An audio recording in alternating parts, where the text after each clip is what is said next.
7 सालदेखि हेर्नुभयो भने लगभग 2 वर्षदेखि लागेको छ के 45 सालदेखि भारतले नाकाबन्दी गरेर 47 सालसम्म गएर नेपालमा बौद्ध लाग्यो हैन 7 सालको पनि त्यस्तै भयो 12 बुधे सम्झौता गरेदेखि 62-63 को आन्दोलनसम्म हेर्दाखेरि 2 वर्ष पिरियड गएको छ आन्दोलन गर्दा गर्दै अनि बल्ल गणतन्त्र आएको छ यो आन्दोलन पनि अब राज संस्थाको पक्षमा सुरु भएको छ र यो 2 वर्षभित्रमा यहाँ राज संस्था कुनै न कुनै रूपमा आउँछ त्यसैले म के भन्छु भने अहिलेको राष्ट्रपति जुन विद्यादेवी भण्डारी हुनुहुन्छ उहाँ चाहिँ अहिलेको यो 10-20 वर्षको पिरियडलाई चाहिँ मात्रै अब अन्तिम राष्ट्रपति हो राष्ट्रपति विद्यादेवी भण्डारी नेपालको अन्तिम राष्ट्रपति हुनुहुन्छ हो अहिलेको लागि उहाँ अन्तिम राष्ट्रपति हो नेपाली कांग्रेसका कतिपय हिमायती छन् दलीय व्यवस्थाको निष्ठा राख्ने छन् तिनीहरू पनि राजतन्त्रात्मक पद्धतिलाई अहिले पनि स्वीकार्छन् मान्छन् किशुनजी आफैले राजतन्त्र गुमेपछि पार्टी नै छोडिदिनु भयो त्यस्ता दललाई नै छोडिदिए जसले दल खोलेका थिए त्यही दललाई चाहिँ उनले चाहिँ छोडिदिए त्यसरी पनि नेपाली जनता नेपाली कांग्रेसको आस्था राख्ने व्यक्तिहरू पनि राजतन्त्रप्रति चाहिँ अगाध आस्था राख्ने अहिले पनि जमात छन् यही गणतन्त्रभित्र पनि राज संस्थाको कुनै न कुनै अंशलाई स्थापित गर्न सकिन्छ संस्कृतिको रूपमा रहेको थियो राजतन्त्र त्यसैको पक्षमा अहिले नेपाली जनता चाहिँ भित्रभित्र राजतन्त्र नै ठिक रहेछ अब धेरै भुरे टाकुरे राजाहरूलाई मान्ने भन्दा बरु एउटै राजालाई मान्ने देशको राष्ट्रियता त रहन्छ देशको राष्ट्रिय स्रोत त नेपाली जनताले उपयोग गर्न पाउँछन् विकासको नाममा अहिले केही भएको छैन केही वर्षदेखि विकासको 0% छ नेपालको विकास संविधानमै यो आन्दोलनकारीहरूसँग वार्तामा बसेर संविधानमा केही संशोधन गरेर धार्मिक र राजनीतिक अधिकार दिने गरी एक स्टेप राज संस्थाको कुनै निकायलाई ल्याएर राखिदिन सक्छ यही संविधानभित्र पनि रहन सक्छ गणतन्त्रभित्र राजै रहँदैन भने कहाँ भनेको छ र दलीय व्यवस्थामा आउने तर राजतन्त्र पनि सच्चिएर आउन चाहेर आफूलाई रूपान्तरण गर्यो भने आफूलाई चाहिँ अलिकति इमानदार पनि हुनु पर्यो भ्रष्ट हुनु भएन एउटा राजालाई बरु स्वीकार्ने यहाँ त अहिले दलीय व्यवस्थामा धेरै राजाहरू आए यो दलहरूले सत्तामा पुगेपछि बढी सत्ताको हाली मुहाली गरेर राज्य स्रोतलाई चाहिँ दोहन गरेको हुनाले अलिकति नेपाली जनता चाहिँ रुष्ट भएका हुन् एब्सोल्युट मोनार्की चाहिँ नेपाली जनताले स्वीकार्दैन यदि पुनर्बहाली भयो राजतन्त्र भयो भने पनि बहुदलीय व्यवस्था चाहिँ नेपालमा कायम हुनुपर्छ भन्ने मेरो धारणा शेरबहादुर देउपा प्रधानमन्त्री हुनुहुन्थ्यो धेरै वर्षसम्म चुनाव गराउन सकिरहनु भएको थिएन न संसदको चुनाव भएको थियो न स्थानीय चुनाव भएको थियो चुनाव गराउन नसकेको केले भन्दा माओवादीको कारणले गर्न सकिरहनु भएको थिएन यस्तो अवस्था भएपछि धारा 127 प्रयोग गरेर केही निकास निकाल्नुपर्ने अवस्था थियो संविधानमा त्यो व्यवस्था भएको थियो त्यो चाहिँ राजालाई लगाउनु पर्ने भन्ने थियो अनि त्यो पहिले के गर्यो देउबाजीले सर्वदलीय बैठक ओलीले राखे त्यसै गरी त्यतिखेर सर्वदलीय बैठक राखेर 127 धारा प्रयोग गर्न लगाउने कि नलगाउने भनेपछि लगाउने भन्ने कुरा सर्वदलीय बैठकको निर्णय गरिसकेपछि सर्वदलीय बैठकको माइन्युट लिएर अथवा त्यसको अधिकार लिएर प्रधानमन्त्रीले मन्त्री परिषदको निर्णय गराएर राजालाई धारा 127 प्रयोग गरी बक्सियोस् भनेर निवेदन हालेपछि राजाले धारा 127 प्रयोग गरेको हो राजाले कु गरेको होइन भन्छु म त्यसलाई चाहिँ फेरि तपाईँले इतिहास पल्टाएर हेर्नुभयो भने बरु सर्वदलीय बैठकमा धारा 127 प्रयोग गर्नलाई दिने भनेर कुरा त्यतिखेरको सर्वदलीय नेताहरू को थियो त तिनीहरूलाई तपाईँले क्वेसन गर्न सक्नुहुन्छ अथवा शेरबहादुर देउपालाई भन्न सक्नुहुन्छ तपाईँले कु गरेको होइन भन्ने म भन्छु विश्व दुनियाँको भूगोलबाट हेर्नुभएका सम्पूर्ण नेपालीहरूलाई म हार्दिक नमन व्यक्त गर्न चाहन्छु आदरणीय दर्शकबिन पछिल्लो समय नेपालको राजनीतिक घटनाक्रममा केन्द्रित भएर समसामयिक विषयमा आज हामी साक्षात्कार गर्ने प्रयासमा छौँ आज हाम्रो बिचमा प्राध्यापक जगत पराजुली र प्राध्यापक विजय मिश्र हुनुहुन्छ स्वागत गर्ने अनुमति दिनुहोस् दुवै प्राध्यापकहरूलाई तपाईँहरू दुवैजनालाई स्वागत छ धन्यवाद ठिक छ म विजय सरबाट सुरु गर्न चाहन्छु अहिलेको राजनीतिक परिवेश हेर्दाखेरि अलिकति मिलन बिन्दुको सङ्केत देखिएको हो त्यो दियो बल्दैछ अथवा प्रचण्ड र केपी शर्मा ओली मिलेर जाने सङ्केत हो उहाँले ग्रिन सिग्नल दिनुभएको यसो मिलेर जानुको विकल्पै छैन क्या अरू जस्तो तपाईँले हेर्नुभयो भने अङ्कगणित रूपमा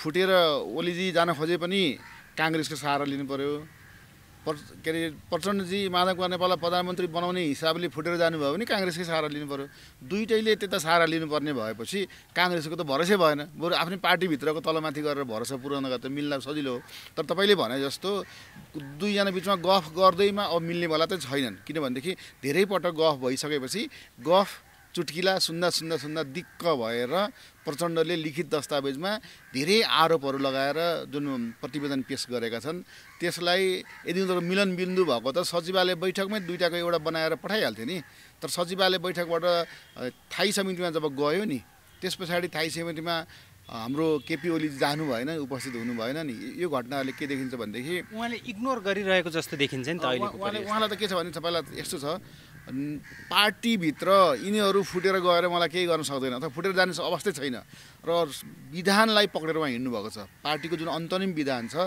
त्यसमा 2 अध्यक्षीय प्रणाली छ नि त।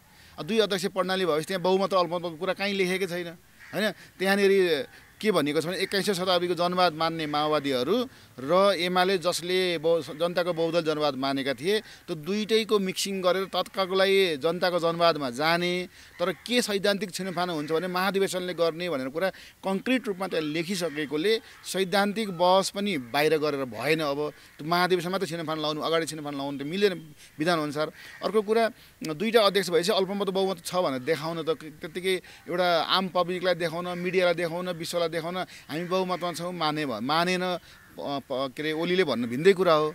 तर अब तपाईँले भनेको जस्तो 2 जना मिल्छन् भन्ने कुरा कतिखेरसम्म मिल्छन् भने जबसम्म संसदको बैठक हुँदैन तबसम्म यिनीहरूको यो पार्टीभित्र स्थायी समितिमा छलफल होला, फेरि केन्द्रीय समितिमा जाला अथवा फेरि स्थायी समितिको अलि लम्बिँदै गएपछि केन्द्रीय समिति अझै पछाडि लम्बिएर जाला।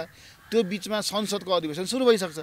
हेर्नुहोस् यता केन्द्रीय कमिटीसम्म पुग्दाखेरि संसदको अधिवेशनबाट निचोड निस्किन्छ। हो, संसदको अधिवेशनको बेलामा गइसकेपछि अब जस्तै तपाईँले विदेशी शक्तिहरूले पनि चलखेल गरिरहेछ नि त। यस्तो विदेशी शक्ति आफैले डाइरेक्ट ओलीले भनेर अथवा माधव कुमार नेपालले भनेर काङ्ग्रेसले मान्नेवाला छैन, किन काङ्ग्रेसमा 2-3 धार छन्, 2-3 लबी छन्, सबैको आफ्नो स्वार्थहरू छ। त्यही कारणले गर्दाखेरि तपाईँले भने जस्तो मिलन बिन्दु त भएन। किनभने मिलन बिन्दु भएको भए त जसरी भर्खर हिजोको मिडियामा तपाईँले हेर्नुभयो भने प्रचण्डजीलाई बोलाएर बालुवाटारमा केपीजीले के भन्नुभयो भने यो माधव कुमार नेपालले धोका दिन्छ, तपाईँ हामी मिलौँ भनेको कुराले गर्दाखेरि उहाँले के भन्नुभयो, तपाईँले अहिले पनि धोका दिइरहनु भएको छ, उसले पछि दिने कुरा कसरी गर्नुहुन्छ भन्ने बित्तिकै त्यो व्यङ्ग्य गर्ने कुरा मात्र, एक अर्कालाई व्यङ्ग्य गर्ने कुरा यहाँ फेरि सुरु भयो उनीहरूको। तर लिखित प्रस्तावमै किन अरू व्यङ्ग्य मौखिक कुरा गरेकोमा त्यति हामी चासो दिनु हुँदैन, तर लिखित प्रस्तावमा जुन दस्तावेजमा जे कुराहरू आएको छ ती कुराहरूले हेर्दाखेरि उनीहरूको बिचको फाटो छ, त्यो फाटो कायम छ। र प्रचण्डलाई जस्तै केपी ओलीले प्रचण्ड, माधव कुमार नेपाल, झलनाथ खनाल, वामदेव यिनीहरूको बिचमा फाटो ल्याउनु पायो भने फेरि अर्को खेल खेल्न सकिन्छ भनेर प्रयास गरिरहेका हुन्। तर यो सम्भव छैन। र मैले के भन्ने गरेको छु भनेदेखि मिलन बिन्दु कहाँनिर छ त भन्दाखेरि ल नि त अब म पनि प्रधानमन्त्री हुन्न, अध्यक्ष पनि तपाईँ पनि नहुनुहोस्, हामीले अब दोस्रो पुस्तालाई जिम्मा लगाऊँ भन्दाखेरि स्थायी समितिमा यो छलफल हुनसक्छ।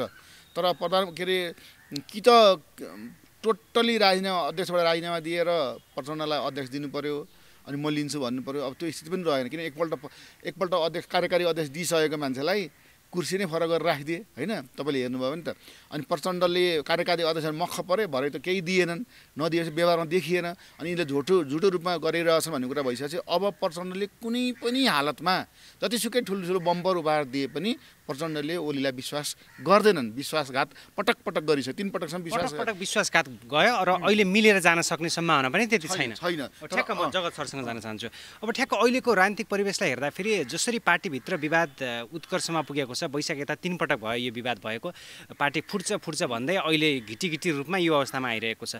अब ठ्याक्क अहिले हेर्दा यो पार्टीभित्रको आन्तरिक कलह हुनसक्छ अथवा कतैबाट परिचालित भएर बाह्य शक्तिको आफ्नो इन्ट्रेस्ट अनुसार 3 जना नेताहरू अगाडि बढिरहेका छन्। विशेष रूपमा भन्नुपर्दा केपी ओली, प्रचण्ड र माधव कुमार नेपाल। मैले यसमा चाहिँ विशेष गरी एउटा थ्योरिटिकल एस्पेक्टबाट हेर्न चाहेँ। मैले वास्तवमा हाम्रो देशको शासन प्रणाली चाहिँ डेमोक्रेटिक टेन्डेन्सीमा चलेको छ, डेमोक्रेटिक सिस्टम भनौँ जसलाई। डेमोक्रेसीभित्र आएको वामपन्थी विचारधाराको जुन अहिले सत्ता पक्ष छ समीकरणमा भएको, अब माओवादीको धार, एमालेको धार दुईटैलाई समन्वय गरेर नेकपा भएर यसरी चाहिँ सत्ता समीकरण भएको छ। अब यो वामपन्थी विचारधाराको डिक्टेटोरियल पोलिसी एकातिर छ, देशको शासन व्यवस्थाको सिस्टम चाहिँ के छ भने डेमोक्रेटिक छ। डेमोक्रेटिक भएको सिस्टमभित्र डिक्टेटोरियल सिस्टमको विचारधाराले राम्रोसँग कामै गर्न सक्दैन, डेमोक्रेसी नै भएर आउनुपर्छ। प्रजातन्त्रमा तानाशाह पनि छ भन्नुहुन्छ। प्रजातन्त्रभित्र तानाशाह जुन चाहिँ समन्वय नै हुन सक्दैन, जसमा चाहिँ सहिष्णुताको एउटा विचारधारा, समझदारीको विचारधारा, सहकार्यको विचारधारा नै त्यहाँ आउन सक्दैन। प्रजातान्त्रिक दलहरूभित्र नै कसरी तानाशाह उत्पन्न भयो त? डिक्टेटोरियलसिप कसरी? वामपन्थी विचारधारालाई कम्प्लिट रूपमा डेमोक्रेटिक टेन्डेन्सीमा चलेको सिस्टम चाहिँ भन्नै सकिँदैन। वामपन्थी विचारधारा डिक्टेटोरियल नै हो रुसको हामी हेरौँ, अरू देशमा जति पनि मतलब एउटा कम्युनिस्ट विचारधाराको सत्ता पक्ष छ उनीहरूको डिक्टेटोरियलसिप नै चल्छ। जसरी पनि सत्तामा पुग्ने, जसरी पनि देशको सम्पूर्ण शक्ति आफ्नो हातमा लिने, लेजिस्लेटिभ होस् एक्जिक्युटिभ होस् जुनसुकै चाहिँ तीनवटै अङ्गलाई चाहिँ उनीहरूले आफ्नो पक्षमा लिन्छ। अहिले तपाईँले देखिराख्नु भएको छ जति पनि सत्ताको समीकरणका कामहरू भएका छन्, सत्तामा पुग्ने पहुँच पुर्याउने कामहरू भएका छन्, अतिक्रमिक भएको छ। डेमोक्रेसीमा चाहिँ के हुन्छ भने बहुमत पक्षले अल्पमतको कदर गर्नुपर्छ, त्यो सैद्धान्तिक नै हो, त्यो नर्म्स नै हो, त्यो एउटा सिभिलाइजेसन पनि हो। सभ्य प्रजातन्त्रभित्रको एउटा सभ्य समाजले सोच्ने सभ्य एउटा विवेकले चिन्तन गर्ने कुरा नै त्यही हो।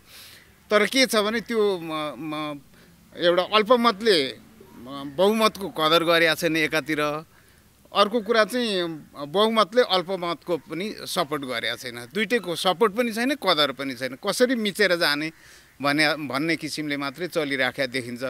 त्यसैले अहिले जुन तरिकाले नेकपाको सत्ता समीकरण छ त्यो चाहिँ प्रजातान्त्रिक अभ्यासबाट अगाडि बढ्न सक्दैन। त्यसले गर्दा टसल चाहिँ अरू बढेर जान्छ भन्ने मलाई लाग्छ। किनभने जगत सरले भने चाहिँ प्रजातान्त्रिक अभ्यासबाट अगाडि बढ्न सक्दैन, टसल बढेर जान सक्छ, त्यो टक्राव भइरहन्छ। अब अहिलेको परिस्थितिमा ठ्याक्कै यही टक्रावको फाइदा उठाएर अथवा मौका छोपेर छिड्के हान्न खोजेर नै राजावादीहरू सक्रिय भएका हुन् सडकमा। तपाईँले जसरी देख्नु भएको छ नि एउटा मोर्चाबन्दी, जसरी जगत सरले भन्नुभयो त्यो टक्रावको स्थिति छ। त्यसमा अझै एउटा थप कुरा के हुन्छ भनेदेखि नेकपा अहिले नेकपा विवाद के हो भने प्रधानमन्त्री सरकार म आफ्नै किसिमले चलाउँछु भन्ने, संसदीय व्यवस्था संविधानमा व्यवस्था भएअनुसार प्रधानमन्त्री चलाउने, प्रधानमन्त्रीले सरकार चलाउनु पर्ने।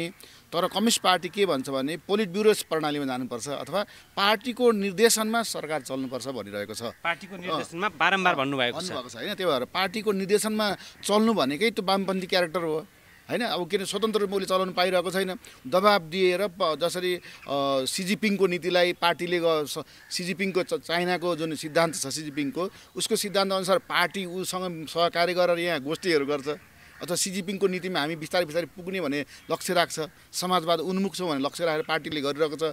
तर प्रधानमन्त्री केपी ओलीले पार्टीका ती कुराहरूलाई सहयोग गर्नु भएन भनेर प्रचण्डजीले दिएको दस्तावेजमै छ नि त, राजनीतिक प्रतिवेदनमै समाजवाद उन्मुख हुनुपर्ने भन्ने जुन कुरा भनिएको छ, जनताको जनवादमा जाने भन्ने जुन पार्टीको विधानमा छ, त्यसलाई त कुनै पनि रूपमा व्यवहारमा प्रधानमन्त्रीले अहिलेसम्म लागू गर्नु भएन। सरकारमा त्यो व्यवहार देखिएन।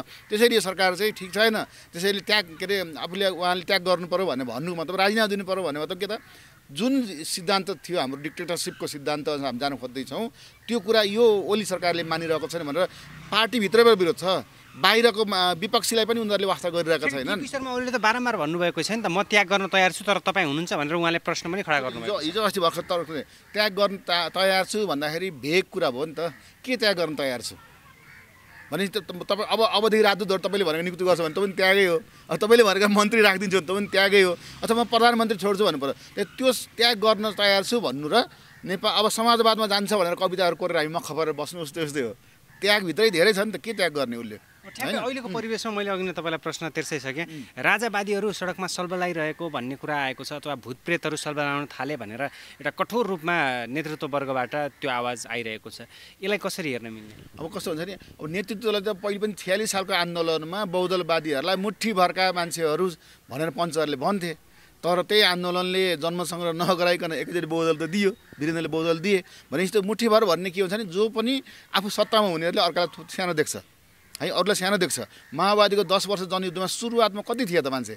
फर्स्टमा तपाईँले 52 सालतिर हेर्नु त के थियो र, यिनीहरूले के गर्छन् र भन्ने भएको अवस्थामा पछि गिरिजाप्रसाद कोइराला अथवा जस्तै एमालेका मान्छेहरू पनि अथवा शेरबहादेउबा पनि पछि त्यही माओवादीको सहारामा गएर तिनीहरू मार्फत नै सत्तामा पुग्नुपर्ने स्थिति त आयो नि त नेपालमा। त्यसले गर्दा यो के भने अहिले सडकमा मङ्सिर 20 गते अथवा त्योभन्दा अगाडि अहिले पनि भइरहेको जुन गतिविधिहरू छ, सडकमा धेरै नागरिकहरू आइरहेको छ राज संस्थाको पक्षमा। त्यो किन आइरहेको छ भनेदेखि गणतन्त्रवादीहरू जसले आफूलाई म गणतन्त्रवादी भनेर सत्तामा पुगे, सरकार पार्टीको नेतृत्व गर्दा ती सबै गनाए, ती सबैले सुशासन शासनको कुराहरू नाटक मात्रै गरे र उनीहरू जति जति गनाउँछन् त्यति त्यति राज संस्थाका पक्षका मान्छेहरू सडकमा बढेर जान्छन्। अब यो अहिले त तपाईँले के देखिन्छ भने कास्टिङ मात्रै हो भन्दैछन् उनीहरूले। फेरि राजावादीहरूले के भन्छ, यो त कास्टिङ हो, फिल्म हुन बाँकी छ भन्दैछन् उनीहरू चाहिँ। भूत भन्छन् त्यो भन्ने शब्दहरू प्रयोग गर्ने, शब्द त जे पनि प्रयोग गर्छन्, तर थर्केको त हो नि आखिरमा। तपाईँले विचार गर्नुहोस् त, गृह मन्त्रालयको आदेशबाट प्रत्येक सिडिओ कार्यालय परिवर्तन गरेर राज संस्थाको पक्षमा बोल्नेहरूलाई रोक्ने, बोल्न नदिने,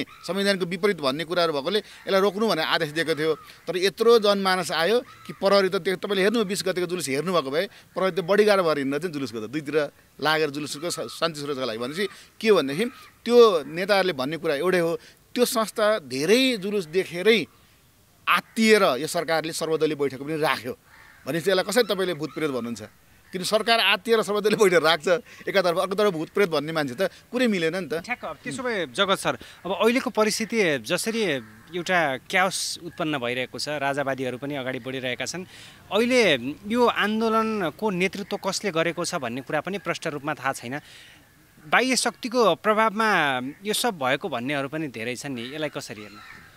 अब मिडियामा धेरै किसिमका कुराहरू आएका छन्। अब कुनै एउटा राजनैतिक निष्ठा बोकेको भनौँ न, अब 238-40 वर्षसम्म नेपालमा राजतन्त्रात्मक पद्धतिबाट सञ्चालन भएको भनौँ आधुनिक फेजमा हेरौँ, नभए त नेपाल लिच्छवीकालदेखि नै राजतन्त्रात्मक नै मुलुक भएर आएको हो। यति लामो एउटा सिस्टम, आधुनिक नेपालको इतिहासलाई हेर्दाखेरि 240 वर्षको राज संस्था थियो। राज संस्था छ। त्यो भनेको कहिलेकाहीँ एब्सोल्युट मोनार्की सिस्टम पनि चल्यो, कहिलेकाहीँ सेरेमोनियल मोनार्की सिस्टमले पनि देशमा चाहिँ शासन सञ्चालन गरेकै हो। तर के छ भने नेपालको संवैधानिक एउटा फन्डामेन्टल राइटलाई हेर्दाखेरि फ्रिडम अफ स्पिच कुनै पनि निष्ठा बोकेको, आस्था बोकेको दलीय संस्कारमा चाहिँ कुनै समुदायले आफ्नो कुराहरू चाहिँ समाजमा राख्न चाहन्छ। अहिलेको शासन प्रणालीप्रति जनता असन्तुष्ट छन् भने त्यो संविधानले जनतालाई अधिकार दिन्छ त तिमीहरू जस्तोसुकै शासन खोज्नको लागि अथवा त्यसको लागि डेमोन्स्ट्रेसन गर्नको लागि केही रोकटोक दिन्छ? अब कतिपय भाषणहरूको समीक्षा गर्दा चाहिँ के देखिन्छ भने यो राजतन्त्रात्मक प्रणाली फेरि चाहिँ देशमा पुनर्बहाली गर्ने हिसाबले अब केही विष्टजीहरू जस्ता लगायतका मान्छेहरूको भाषण सुनियो। तिनीहरूले चाहिँ त्यो व्याख्या गर्दाखेरि राजतन्त्र चाहिँ फेरि पनि नेपालमा पुनर्बहाली हुन्छ भन्ने हिसाबले हेरेका छन्। अब धेरै ठुलो समाजको एउटा पुस्ता चाहिँ कस्तो छ भने युवा पिँढी जुन पुस्ता छ, अहिलेको सरकारले गर्न नसकेका कामहरू अब उसले चाहिँ अकाउन्टेबिलिटी दिन नसकेको कारणले, त्यो एफिसियन्सी दिन नसकेको कारणले एउटा जमात चाहिँ सरकारको धेरै ठुलो विरोधी ग्रुपमा छ। अहिलेको यो जुन मोनार्की सिस्टमको प्रो मोनार्की सिस्टम भनौँ, मोनार्की सिस्टमको पक्षमा जुन युवा पिँढीहरूले सडक तताइरहेका छन्, त्यसमा चाहिँ विभिन्न तरिकाको मलजल पनि छ भनेका छन्। धेरै भारतीयहरूको घुसपेट पनि छ भनेका छ। भारतीयको स्पोन्सरमा यो सब भइरहेको छ भन्ने पनि एकतिर छ, देखिराखेको छ। त्यहाँ मिडियाले कसैलाई त्यो इन्टरभ्यू लिँदाखेरि हिन्दीमा उनीहरूले आफ्नो अभिव्यक्ति दिन थालिराखेको छ। त्यो सीमा पारीबाट पनि घुसपेट भएको चाहिँ देखिन्छ। तराईका विभिन्न जिल्लामा भारतीय नम्बर प्लेटका गाडीहरू पनि देखियो राजावादी आन्दोलनमा, देखिएको छ। त्यो हिसाबले घुसपेट त निश्चित रूपमा छँदैछ। तर युवा पिँढी पनि यो सरकारको एउटा सक्षमतामा अलिकति कमी कमजोरी आएको हुनाले त्यो विरोधी ग्रुपहरूले चाहिँ तिनीहरूलाई चाहिँ अलिकति पुसअप गर्न खोजिराखेको चाहिँ देखिन्छ। तर के छ भने संवैधानिक हिसाबले हेर्दाखेरि कुनै एउटा समुदायले कुनै एउटा निष्ठा सँगालेको दलीय हिसाबले भनौँ, उनीहरूले आफ्ना कुराहरू समाजमा राख्न सक्ने, आफ्ना अभिव्यक्तिहरू प्रस्तुतिकरण गर्न सक्ने, अभिव्यक्ति दिन सक्ने कुरा त संविधानमा लेखिया छ नि त। मैले सँगालेको आस्थामा मैले बोल्न पाउनुपर्छ। अब त्यो पुनर्बहाली हुने कुरा नहुने कुरा चाहिँ के छ भने ठुलो समाजले त्यसलाई सपोर्ट गर्नुपर्छ। होइन, नेपालको इतिहासको हरेक कालखण्डलाई हामीले निहालेर हेर्दाखेरि 2007 पछिका विभिन्न घटनाक्रमलाई हेर्दाखेरि नेपालमा जतिपय पनि परिवर्तन हुन्छ त्यो नेपाली जनताको आडमा भएको थिएन अथवा बाह्य शक्तिको स्पोन्सर हुन्थ्यो, लगानी हुन्थ्यो। त्यही भनेर त्यही कोणबाट हेरिन्छ नि त अहिले पनि परिवर्तनहरू घुसपेटकै आधारमा निर्णयात्मक हुन्छन् भने 12 बुँदे सम्झौतादेखि लिएर दिल्ली सम्झौता 7 सालको क्रान्तिकै पनि दिल्ली सम्झौताको कुरा आउँछ। माओवादी र अब नेपालका त्यतिखेरका संवैधानिक भनौँ दलीय व्यवस्थाका दलहरू जति पनि थिए तिनीहरूले पनि 12 बुँदे गर्न भारतकै भूमिमा गएका थिए। अहिले पनि चिनिया राजदूतको गतिविधि देख्दाखेरि त्यो चिनिया राजदूतले त्यसरी त्यो तरिकाले प्रस्तुतिकरण हुनुपर्ने अवस्था छैन। त्यसले गर्दा एउटा भनौँ वैदेशिक निकायबाट पनि वैधानिक निकायका एउटा कन्स्टिट्युसनल इन्स्टिट्युसनहरू पनि नेपालको राजनीतिलाई हस्तक्षेप गर्न चाहिँ लागि परेको त प्रष्ट रूपमै देखिन्छ। घुसपेट त निकै मजाले नै अगाडि बढेको जस्तो चाहिँ हामीलाई लाग्छ। त्यसो भए कुन इन्ट्रेस्ट अनुसार बाह्य शक्तिको घुसपेट नेपालमा भएको हुनसक्छ विजय सर? तपाईँले त्यही त सरले पनि भन्नुभयो, कति गजबले भन्नुभयो, 7 सालको दिल्ली सम्झौता अथवा राजा त्रिभुवन गएर राजदूता यहाँको राजदूतासँग गएर भारतीय दूतावासमा बसेर उनीहरूले प्लेन ल्याएर लगे। 100 वर्ष जति उनलाई शरण दिए। त्यही त त्यो तपाईँ 100 तपाईँले यसो कुरा गर्नु जस्तै के छ भनेदेखि कुनै पनि 46 सालको जनआन्दोलन हेर्नुहोस् न, गणेशमान सिंहको घरको कम्पाउन्डमै चाक्सीबारीमा जुन भयो त्यत्रो घटना, त्यहाँ त चन्द्रशेखर आएका होइनन्, भारतको प्रधानमन्त्री भइसक्यो भने चाहिँ आएर हामी सहयोग गर्छौँ भनेर बाहिर डाइरेक्ट आएर भाषण गरेको होइनन्। तपाईँले के भन्नुभयो, अहिले राजावादीको नम्बर प्लेट इन्डियन नम्बर प्लेटको आयो, हिन्दीमा बोलो भन्नुहुन्छ। तर तपाईँले देख्नुभयो भने कुनै पनि कुन चाहिँ आन्दोलन त यहाँ आफै गरेको, माओवादीको 10 वर्ष जनयुद्ध त भारतको ग्रान्ड डिजाइनमा भएको थियो, राजतन्त्रलाई फाल्नको लागि भएको थियो, जसले गर्दाखेरि उनीहरूले भारतमै हेडक्वार्टर खोलेर बसेर सुरक्षित भएर बस्थे। इभेन तपाईँलाई थाहा छ सुरेश आले मगर, मातृका यादव भारतमा पक्राउ परे, किन उनीहरू त्यहाँ बस्दा पनि पक्राउ परे। भनेपछि माओवादीको 10 वर्षीय युद्ध राजा फाल्नको लागि भएको भन्ने हुनुहुन्छ? त्यो राजा फाल्नको लागि त्यो पनि भारतबाट डिजाइन अनुसार चलेको, भारतको संरक्षणमा त्यो चलेको थियो। त्यो कुरा अहिले जगजाहेर पुस्तकहरूमा यताउता आइसकेको छ, त्यो कुरा खण्डन गर्न सकेको छैन। भारतको प्रधानमन्त्रीसँग भेटेर के हो तिमीहरूको राजाको नीति, हाम्रो पोलिसी यो यस अनुसार हो कि होइन? भनेपछि राजा ज्ञानेन्द्रले चीनको आवश्यकता महसुस गरिसकेपछि भारत चिडिएको थियो र उनले आएर उनको तपाईँले बायोग्राफीमा हेर्नुभयो, रमेशनाथ पाण्डेले लेखेको किताबमा हेर्नुभयो भने त्यतिखेर रत्न मन्दिर पोखरामा राजा हुनुहुन्थ्यो अरे ज्ञानेन्द्र, अनि उहाँ एउटा ठुलो कोसेलीको सन्देश लिएर आएको जस्तो गरेर मक्ख परेर जानुभयो। त्यहाँ गएर भारतले यसो भनेको छ, प्रधानमन्त्री यसो भन्नुभएको छ, के गर्ने भन्दाखेरि ज्ञानेन्द्र चाहिँ यसरी मुन्टो हल्लाएर मात्रै बसिरहनु भयो अरे, होइन सुन्ने मात्रै काम भयो, मुन्टो हल्लाएर बस्नुभयो। तर फेरि पनि 2-3 दिन भयो, 3-4 दिन भयो, उताबाट फेरि उसलाई फोन आयो, के भयो खै त रिजल्ट आयो नि त, के भयो तपाईँको भने फेरि उसले खबर गरे, फेरि उसले जवाफ दिनु भन्छु पख भन्दै उनले वास्ता गरेनन्। भनेपछि के देख्यो नि, राजाको व्यक्तिगत चरित्र तत्काल किन कुनै एउटा देशले थाहा छ विश्वमा अलि हल्लाउने देश छ अथवा नेपालको बारेमा कुनै पनि तपाईँलाई थाहा छ बिपी कोइरालाले नेपाललाई डाइरेक्ट सहयोग गर्नु भनेर जर्मनमा गएर भने कि फ्रान्समा गएर भने कहाँ गएर भन्दा के सबैले के भन्यो भनेदेखि तपाईँ भारत मार्फत आउनुहोस्, केही सहयोग लिनु चाहिँ भारत मार्फत आउनु भनिसकेपछि यो कुरा त तिनले बुझेका थिए, किनभने ज्ञानेन्द्र पनि अलिकति बाठा त छन् नि त। तर उनले के गर्यो भने त्यो ढिलो गरे, कुनै पनि कुरा डिसिजन गर्न ढिलो गरे। अनि त्यो ढिलो गरिसकेपछि उनको विरुद्धमा सुरु भयो 12 बुँदे सम्झौता भयो, के भयो तपाईँले हेर्नु भने यो 62-63 को जनआन्दोलनको जग पनि 12 बुँदे सम्झौताबाटै भएको छ नि त, भारतकै हस्तक्षेपबाट भएको त्यो देखिहाल्यो। त्यसले गर्दा तपाईँले के देख्नुहुन्छ भने यो जुन किसिमको भारतीय हस्तक्षेप अथवा अरूको यस्तो भन्दाखेरि राजा को हुन्छ भन्ने कुरा आयो। त्यसैले म अहिले पनि भन्छु राजा भनेको राज संस्था आउनु पर्छ, तर राज परिवारलाई राजनैतिक अधिकारहरू अहिले दिनु हुँदैन। एकैचोटि राजनीतिक अधिकार दियो भने फेरि अन्यल हुन्छ, कार्यकारी हुनु हुँदैन। राज संस्थालाई सोसियल किङको रूपमा पनि एकपल्ट गिरिजा प्रसाद कोइरालाले व्याख्या गर्नुभएको थियो, धार्मिक राजा हुनुपर्छ भनेर पनि कुरा, धार्मिक अधिकारहरू दिने गरी। भारतमा एउटा यस्तो मन्दिर छ जुन मन्दिरमा नेपालको राजा नगएछ त्यसको ढोकै खुल्दैन भनिन्छ, होइन? अनि त्यो नेपालको राजालाई अहिले पनि राजा संवैधानिक रूपमा नभए पनि तर यही ज्ञानेन्द्र राजाले लिएर गएर गरिन्छ। त्यसैले अब ज्ञानेन्द्रले पनि आफूले त्याग गर्नु पर्यो, किनभने आफै राजा हुन्छ भन्ने हुनु भएन। र 12औं पुस्ता त धार्मिक रूपमै उनीहरू के छ भने नेपालको शाहवंशमा 12 पुस्तामा खटपट हुन्छ, 12 पुस्ता कोही पनि राजा हुन पाउँदैन भनेर पहिलेदेखि हामी 5 क्लास पढ्दाखेरि सुनेको हो। आखिर धार्मिक कुरा विश्वास गर्दाखेरि अब त्यो दिपेन्द्रको पनि त्यही भयो।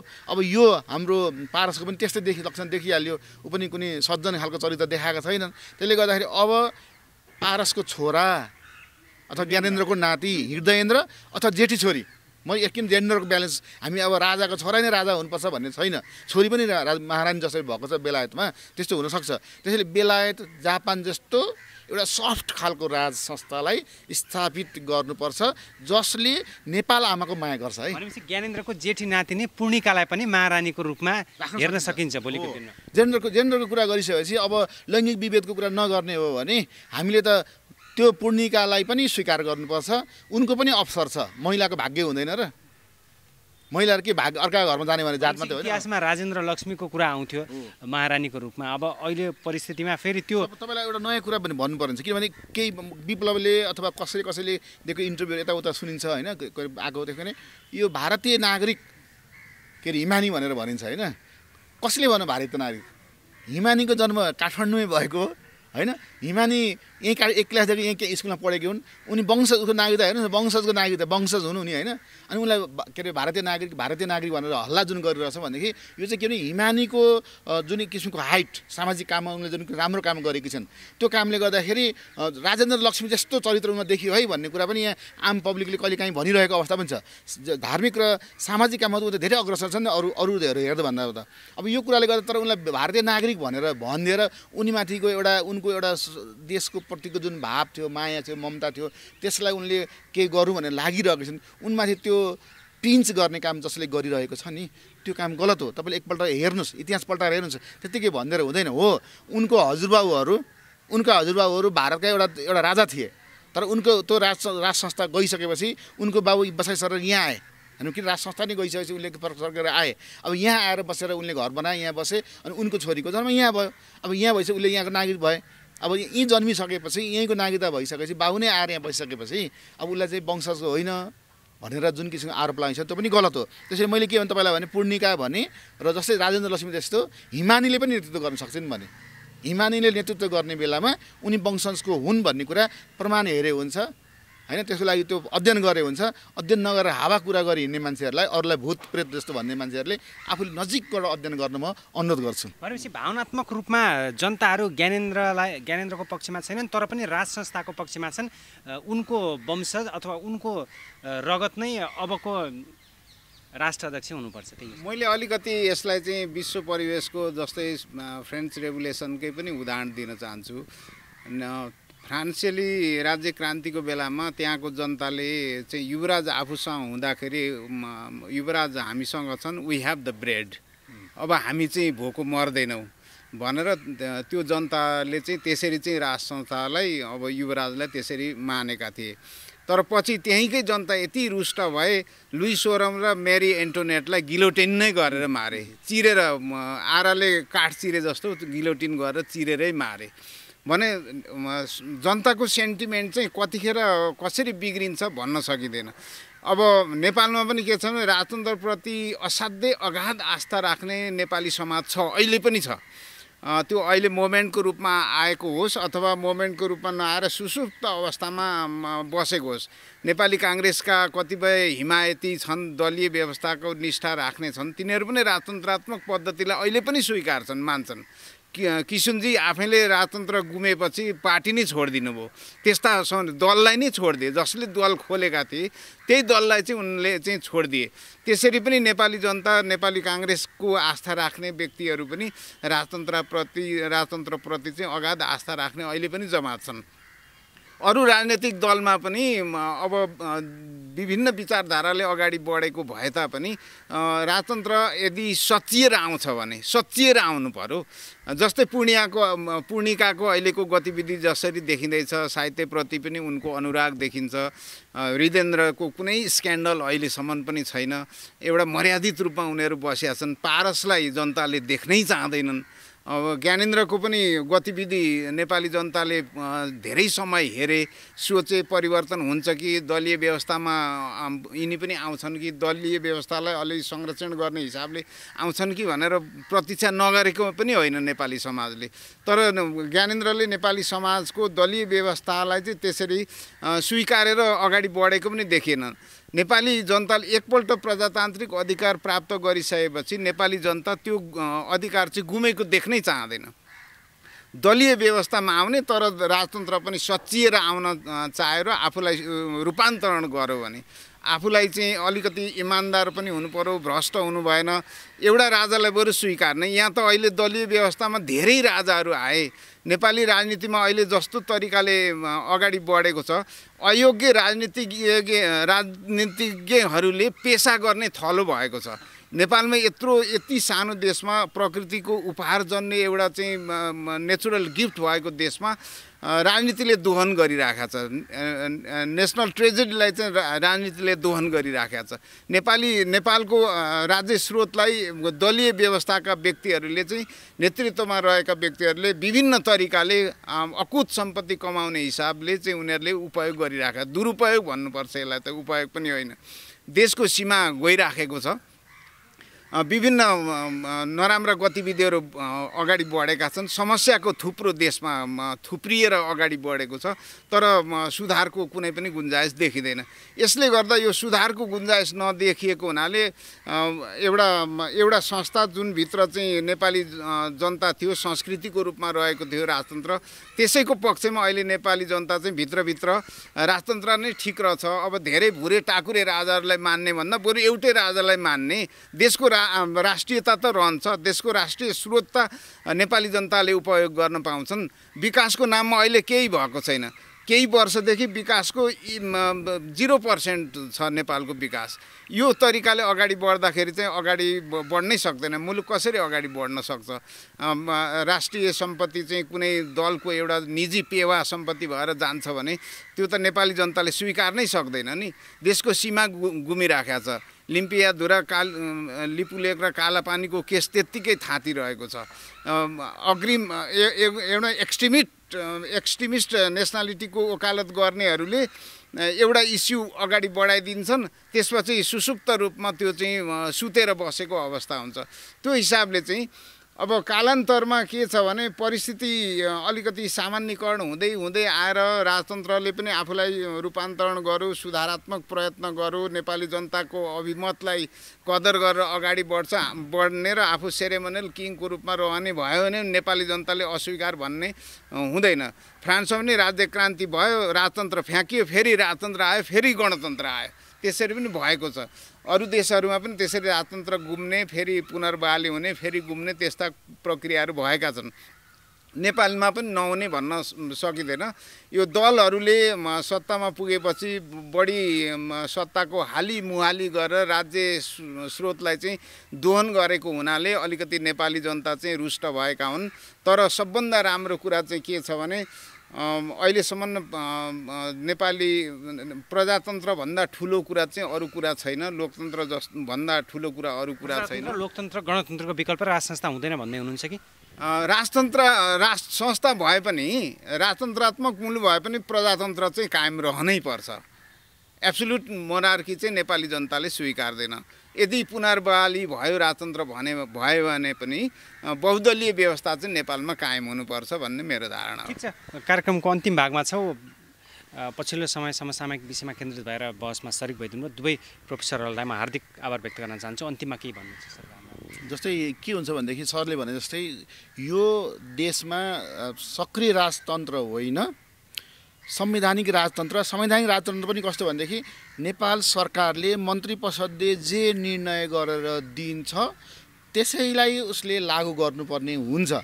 तपाईँले हेर्नुभयो भने राजाले कु गरे, ज्ञानेन्द्र भने आर्प लगाइरहेछन् नि। म त्यसमा के भन्छु भनेदेखि त्यतिखेर राज संस्थाले कु नगर्दै अथवा ज्ञानेन्द्रले त्यतिखेर 3 वर्षभित्रमा म चुनाव गराउँछु भनेको थियो नि त। स्थानीय चुनाव त गराउनु खोजेको थिए, स्थानीय चुनावै बहिष्कार गरिदिए। हेर्नुहोस्, पार्टीहरूले स्थानीय चुनाव त गराउनु खोजेको थियो नि त, तर त्यसको बहिष्कार गरे। अनि चुनावमा पनि भाग नलिने अनि कु गरेको भन्ने त्यति गरिसकेपछि के भनेदेखि नेताहरूले कमाउनु पाएनन्, त्यही भएर तिनीहरूले विरोध गरे।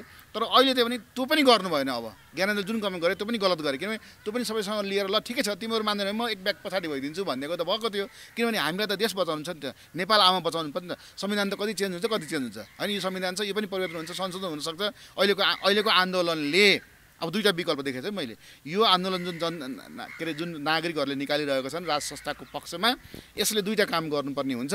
एउटा त के हुन्छ भने संविधानमै यो आन्दोलनकारीहरूसँग वार्तामा बसेर संविधानमा केही संशोधन गरेर धार्मिक र राजनीतिक अधिकार दिने गरी एक स्टेप राज संस्थाको कुनै निकायलाई ल्याएर राखिदिन सक्छ। यही संविधानभित्र पनि रहन सक्छ। गणतन्त्रभित्र राजै रहँदैन भने कहाँ भनेको सर? हाम्रो गणतन्त्र भनेको साम्यवाद होइन नि त। यो त होइन, यो गणतन्त्र भनेको साम्यवाद होइन। यो गणतन्त्र भनेको यसमा यो पनि डेमोक्रेसीकै एउटा नाम मात्रै फेरिएको मात्रै हो। त्यसले गर्दाखेरि पहिले प्रधानपञ्च भन्थ्यो, पछि मेयर भन्न थाल्यो होइन, त्यही त नगर प्रमुख भन्थ्यो, पछि मेयर भन्थ्यो। यस्तै शब्दहरू त्यतिको फरक हो। त्यसले तपाईँले के भन्नुहुन्छ भने यही गणतन्त्रभित्र पनि राज संस्थाको कुनै न कुनै अंशलाई स्थापित गर्न सकिन्छ। तर फेरि तपाईँलाई मैले भनौँ, हामी त के गर्छौँ, राजालाई अथवा राज संस्थालाई धार्मिक र सामाजिक गतिविधि गर्ने गरी राख्छौँ। अनि यतातिर पोलिटिकल त चुनाव त हुन्छ, पोलिटिकल पार्टीहरूको निर्णय हुन्छ, त्यो निर्णय उसले मान्नुपर्ने हुन्छ। तर त्यस्तो अवस्थामा राज संस्था साँच्चीकै जनताको मन भिज्नु भयो भने, जनतालाई प्यारो भयो भने उसलाई अधिकार बढाउन दिन सक्छ होइन। तर होइन, नागरिक जनता राज संस्था फेरि बदनाम भएर पारस जस्तो हुन खोज्यो भने फेरि पनि राज संस्था जान सक्छ। त्यो त के भने जनताले 10-10 वर्ष 10-12 वर्षमा नेपालको जनताहरूको मनस्थिति परिवर्तन भएको तपाईँ इतिहास देख्नुहुन्छ। त्यसै 10-12 वर्षमा परिवर्तन भएर राज संस्थाको पक्षमा माहौल आएको छ। तर फेरि 10 वर्ष आउँछ राज संस्था कुनै न कुनै रूपमा, तर फेरि त्यसले राम्रो काम गर्न सकेन भने 10-12 वर्ष पछाडि फेरि जनता मुभमेन्ट आउँछ र फेरि गणतन्त्र ल्याउँछ। त्यसै यो त परिवर्तनशील हुन्छ। त्यही भएर किन परिवर्तन हुने सिस्टम जुन छ नि सबै परिवर्तनशील छ। जसरी परिवर्तन हुने प्रक्रिया पनि परिवर्तनशील हुन्छ क्या। प्रक्रिया जुन हुन्छ नि परिवर्तन गर्ने, त्यो पनि नयाँ तरिकाले हुन्छ। त्यसले गर्दा हामी के हुन्छ भने अब ठ्याक्कै यो हुन्छ भनेर त न्युरोडमा पहिले राखेर सुगाले पनि बताउन सक्दैन। हेर्नुहोस्, राजनीतिक घटना त सरले अघि भन्नु नि 81 पनि हुनसक्छ भन्नु नि। सामाजिक कुराहरू धेरै दिन लागेर चेन्ज हुन्छ, तर राजनीतिक घटना रातारात भइदिन्छ। त्यसले गर्दा त्यो न्युरोडको सुगाले पनि जुन पण्डाहरूले भन्छन् त्यसले तिनले पनि ठ्याक्क भन्न सक्दैनन्। Politics is a game of possibility भनेर भन्छ कि, र जे पनि हुनसक्छ, असम्भव भन्ने कुरा केही हुँदैन। ठिक छ, कार्यक्रममा सरिक भइदिनु भयो। दुवैजनालाई धेरै धेरै हार्दिक आभार व्यक्त गर्छु। धन्यवाद शेषमणिजी। म अलिकति थोरै कुरा चाहिँ के राख्न चाहेँ भने नेपालमा गणतन्त्रात्मक पद्धति संवैधानिक हिसाबले नै आयो, एक किसिमको सङ्घीयताको शासन प्रणाली पनि आयो। तर मलाई चाहिँ के लाग्छ भने सङ्घीयता यो हाम्रो देशको जुन माटो छ, सीमा छ, क्षेत्र छ, त्यो हिसाबले सङ्घीयता आवश्यकता थिएन जस्तो लाग्छ। किनभने हामीले विकेन्द्रीकरणको अधिकार चाहिँ अहिलेको जुन यो 5वटा क्षेत्रीय विभाजन थियो, त्यो 5वटा क्षेत्रीय विभाजनलाई विकेन्द्रीकरणका सम्पूर्ण अधिकार दिएर काम गरेको भए पनि अगाडि बढ्न सक्थ्यो। अहिले राजनीतिले चाहिँ देशको राष्ट्रियतादेखि लिएर भनौँ धेरै कुरामा चाहिँ के भने राज्यको चाहिँ दोहन भयो। यो राजनीतिवेत्ताहरूलाई, राजनीतिज्ञहरू, नेपालमा त राजनीतिज्ञ पनि नभनौँ, स्टेटमेन्टसिप छँदै छैन। कुनै नेतामा स्टेटमेन्टसिप भएको देखिँदैन। स्टेटमेन्टसिप भनेको चाहिँ निस्वार्थ हुनुपऱ्यो, इमान्दार हुनुपऱ्यो, भ्रष्ट हुनु भएन, पवित्र हुनुपऱ्यो, लोभ लालच हुनु भएन, जनताप्रति असाध्यै अनुराग राखेर अगाडि बढ्नुपर्ने अवस्था हुन्छ। जनताले पाल्छ नि नेतालाई, त जनताले पाल्छन्। माओवादीको इन्सर्जेन्सीको पिरियडमा माओवादीहरूसँग के थियो र जनताले त सेल्टर दिएर पालेका थिए। हरेक राजनीतिमा अगाडि पनि काङ्ग्रेसले राजनीति गर्दा पनि त्यही थियो, अरू दलहरूले राजनीतिक गतिविधि गर्दा पनि जनताले नै पालेका थिए। चीनको राष्ट्रपतिसँग कहाँ आफ्नो निजी सम्पत्ति छ? उसले चाहिँ कम्युनिस्ट हुने हो भने लोभ लालच चाहिँ त्याग्नुपर्छ भनेर उनले कतिपटक भाषणमा भनेका छन्। तर नेपालमा चाहिँ के छ भने दलका नेताहरूले चाहिँ जुन लोभ लालच र अकुत सम्पत्ति कमाएका छन्, अहिले नवपुँजीवादी अभियानमा उनीहरू लागेका छन्। त्यो हिसाबले पनि जनता रुष्ट भइराखेका छन्। ठ्याक्कै दलहरू सच्चिएर नगए अथवा दलहरूले आफ्नो बाटो बिराइरह्यो भने जनताहरूको यो आक्रोश अथवा यो आन्दोलनले ठुलै रूप लिन सक्छ। भोलिको दिनमा परिवर्तन सम्भव छ। त्यस्तो देखिन्छ। जस्तै अहिले राष्ट्रपतिले जुन गतिविधि गर्नुभएको छ, हरेक मान्छे कहिले प्रचण्डसँग भेटिया छ, कहिले ओलीसँग भेटिया छ, कहिले अरू दलहरूसँग भेटिया छ। त्यो गतिविधिमा चाहिँ पोलिटिकल गतिविधि जुन गर्नुभएको छ, राष्ट्रपतिले गर्नै नहुने, संवैधानिक अधिकारै छैन त्यसरी गतिविधि गर्ने।